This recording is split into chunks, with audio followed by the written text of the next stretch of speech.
Family, सभी को राधे राधे, जय श्री कृष्णा। तो जैसे हम लोगों ने अपनी एक स्ट्रेटजी बनाई थी, तो इसमें ये शुरुआत की थी कि हम लोग शॉर्ट कम दिनों में कैसे अपने सिलेबस को तैयार करें। तो सिलेबस तैयार करना मतलब सिलेबस तो पूरा हो गया होगा आप लोगों का, जैसा कि टीजीटी का एग्ज़ाम प्रस्तावित है जून में, तो हम लोगों का रिवीजन स्टार्ट हो गया होगा। तो हम लोग ऐसा करते हैं कि थोड़ा थोड़ा रिवीजन करते चलेंगे, साथ में कुछ जो कन्फ्यूज़न होगा उनको दूर करते चलेंगे। जब हम किसी चीज़ को पढ़ते हैं, उसके बाद उसका अगर रिवीजन नहीं करेंगे तो हमारा कुछ भी कंप्लीट नहीं होता है, वो कुछ भी पढ़ा हुआ नहीं होता। ये मानिए कि हमने उसको नहीं पढ़ा है, क्योंकि आखिरी में क्या होता है, एग्ज़ाम होते हैं तो हमें सिर्फ कन्फ्यूज़न होती है, कन्फ्यूज़न के सिवा कुछ नहीं होता है। तो मेरा पॉलिटिकल साइंस का जो पोर्शन था वो कंप्लीट है, तो मैं उसको रिवीजन करूँगी आपके साथ में, और जो हिस्ट्री है उसको मैं स्टार्टिंग से पढ़ूँगी, क्योंकि मैंने एक वनडे एग्ज़ाम के तहत अपनी हिस्ट्री कंप्लीट की है, लेकिन एक टीजीटी और एलटी ग्रेड के पर्पज़ से मेरी हिस्ट्री कंप्लीट नहीं है। इसीलिए मैं उसको पढ़ूँगी, और जो हमारा पॉलिटिकल साइंस का जो नोट्स है उसकी मैं रिवीज़न करूँगी आप लोगों के साथ में। तो देखिए, पॉलिटिकल साइंस का जो पोर्शन होता है वो यहाँ से स्टार्ट होता है, संवैधानिक काल का विकास। तो संवैधानिक काल का विकास पढ़ना हमारे लिए बहुत ही ज़रूरी होता है। इसके बिना हम संविधान बना क्यों, क्या ज़रूरत पड़ी, क्या कारण थे, कैसे बना, कैसे उसमें फैक्ट आए, ये हम नहीं जान पाएँगे। तो हम लोग यहीं से स्टार्ट करते हैं 1773 का रेगुलेटिंग एक्ट। यहाँ से हमारे संवैधानिक काल का जो विकास होता है वो शुरू होता है। यहाँ से हम उसकी रूपरेखा जानने की कोशिश करते हैं। जैसे कि दिया है कि पहला पॉइंट हमारा ये है कि ये तत्कालीन प्रधानमंत्री ब्रिटिश लॉर्ड नॉर्थ के शासनकाल में गुप्त समिति की सिफारिश पर पारित हुआ था। तो हम सभी जानते हैं कि जो ब्रिटिश में प्रधानमंत्री थे उस समय लॉर्ड नॉर्थ, उनके शासनकाल में एक गुप्त समिति बिठाई गई थी। उस गुप्त समिति की सिफारिश पर उन्होंने जो रिपोर्ट दी थी और उसकी जो सिफारिश थी उस पर हमारा ये 1773 का रेगुलेटिंग एक्ट पारित किया गया था। क्यों किया गया था? गुप्त समिति बिठाने की ज़रूरत क्यों हमें पड़ी थी, क्या कारण था? तो हम लोग ये जानते हैं। देखिए, ईस्ट इंडिया कंपनी जो ब्रिटिश से आई थी भारत में व्यापार करने के लिए पूर्वी क्षेत्रों पर, तो वहाँ वो व्यापार करती थी, लेकिन थोड़े दिन तो उसने अपना व्यापार शुरू किया, सही किया, लेकिन और भी कंपनियाँ जो होती थी वो भी हमारे भारत में आकर व्यापार करती थीं। तो उसने क्या किया, अपने जो उस समय महारानी एलिज़ाबेथ थी हमारे ब्रिटिश प्रधानमंत्री, तो उन्होंने उनसे एक चार्टर एक्ट पारित करवाया कि 1600 का जो चार्टर एक्ट बोला जाता है, उसके अनुसार उनमें ये था कि आप मतलब ब्रिटिश कंपनी जो ईस्ट इंडिया कंपनी थी वही उसी को एकाधिकार मिला था कि आप जाकर भारत के पूर्वी जो क्षेत्र हैं उनमें आप जाकर व्यापार करिए, और किसी भी कंपनी को, जो ब्रिटेन की कंपनियाँ थीं, और भी किसी कंपनी को वहाँ पे ये आदेश नहीं मिला था, सिर्फ ईस्ट इंडिया कंपनी को ये एकाधिकार प्राप्त हुआ था। लेकिन इसको मिलने के बाद करीब 100 साल तक की वो अपना 100-150 साल तक की अपना जो है व्यापार वहाँ करती रही। तो जब उसने ब्रिटिश ब्रिटिश सत्ता ने जब ये एकाधिकार उन्हें दिया था तो उसमें उनका भी प्रॉफ़िट था। वो सोचते थे कि वहाँ ये हमारी कंपनी फलेगी-फूलेगी और उसका लाभ हमें मिलेगा। लेकिन ऐसा नहीं हुआ, क्योंकि ब्रिटिश कंपनी के जो ईस्ट इंडिया कंपनी के कर्मचारी थे वो यहाँ भारत में आकर धीरे-धीरे कुछ समय बाद अपना मुनाफ़ा, अपना रोज़गार, व्यापार फैलाने लगे थे। तो खुद की जेबें भरते थे, लेकिन ईस्ट इंडिया कंपनी को ब्रिटेन में जाकर ये बताते थे कि यहाँ पर घाटा हुआ है, कंपनी घाटे में जा रही है। तो कुछ लोगों से ये पता चला कि ऐसा नहीं हो रहा है, वहाँ पर कंपनी को फ़ायदा होता है।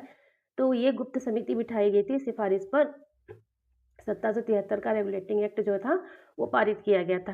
क्यों? अभी आप लोगों को कारण पता है, तो आप जानते हैं कि कंपनी के जो कर्मचारी थे उनको नियंत्रित करने के लिए ये पारित किया गया था।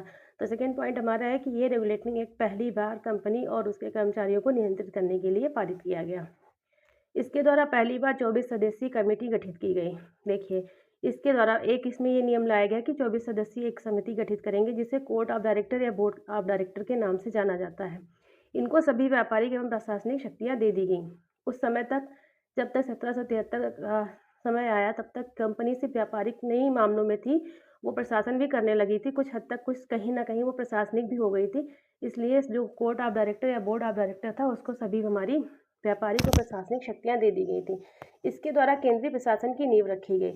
ये बहुत इंपॉर्टेंट पॉइंट है कि किस रेगुलेटिंग एक्ट के द्वारा केंद्रीय प्रशासन की नींव रखी गई। तो हमारा यही 1773 का रेगुलेटिंग एक्ट है जिसके द्वारा केंद्रीय प्रशासन की नींव रखी गई। इस अधिनियम के द्वारा बंगाल के गवर्नर को बंगाल का गवर्नर जनरल बना दिया गया। देखिए, जो पहले बंगाल का गवर्नर था उसके अधीन सिर्फ बंगाल की ही शक्तियाँ थी, इसलिए वो बंगाल का गवर्नर कहलाया जाता था। लेकिन इस अधिनियम के मतलब 1773 का जो रेगुलेटिंग एक्ट था, इसके तहत बंगाल के गवर्नर को बंगाल का गवर्नर जनरल बना दिया गया। सिर्फ गवर्नर जनरल ही नहीं बनाया गया, उसको क्या किया गया कि जो बंगाल के साथ साथ मुंबई और मद्रास की जो प्रेसिडेंसियाँ थी वो भी उसके अधीन कर दी गई। अब उस समय प्रथम गवर्नर जनरल था कौन? तो बंगाल का अंतिम गवर्नर वॉरेन हेस्टिंग और प्रथम गवर्नर जनरल ही वॉरेन हेस्टिंग था। जो अंतिम था वही प्रथम बनकर आया। बंगाल का प्रथम गवर्नर जनरल वॉरेन हेस्टिंग्स और बंगाल का अंतिम गवर्नर वॉरेन हेस्टिंग। इसके अधीन बम्बई और मद्रास की सभी प्रेसिडेंसियाँ कर दी गई। सभी युद्ध, सैन्य शक्ति, जितने भी मामले थे सब बंगाल के गवर्नर जनरल यानी वॉरेन हेस्टिंग को दे दिए गए। अब जब गवर्नर से गवर्नर जनरल बना तो इसका काम बढ़ा, इस पर भी जिम्मेदारियाँ बढ़ी।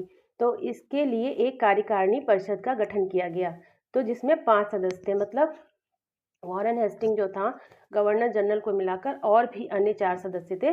तो गवर्नर जनरल को मिलाकर कितने सदस्य हो जाते हैं? 5 सदस्य हो जाते हैं। उन सदस्यों के नाम भी आपसे पूछ लिए जाते हैं, जैसे कि मैंने इसे शॉर्ट फॉर्म में FMBC लिखा हुआ है। आप भी अपने किसी भी ट्रिक से इसको याद कर सकते हैं।